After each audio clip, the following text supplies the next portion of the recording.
Thank you for joining us for a continued study in the Gospel of Luke. Today we're in chapter 12, verses 1 through 34.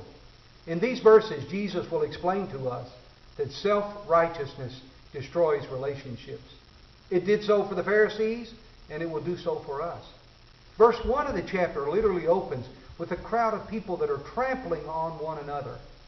The tragedy of all of that is Jesus says they are hypocrites, which means not that they are covering up the way they feel or the way they think, but literally they're unaware of those around them. And so he calls us in this chapter to live in relationship with Him and live in relationship with those around us.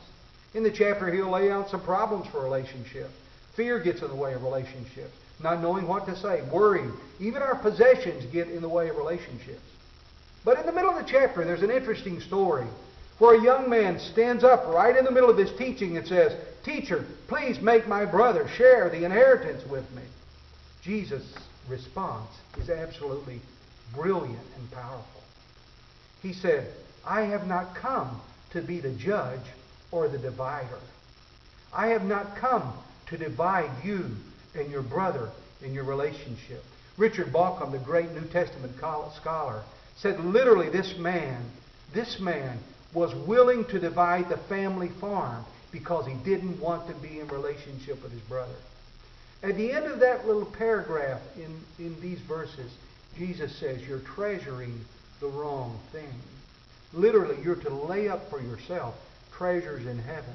By the time you get to the end of this chapter, he says, make a purse for yourself in which the things in that purse will never be destroyed. They can't be lost. And obviously, he's talking about significant relationships with other people. May God help us in these days as we walk with Jesus not to be unaware of the people around us. May we understand that Jesus never ever divides us from others, regardless of the state they're in, regardless of the problems they're facing or we are facing.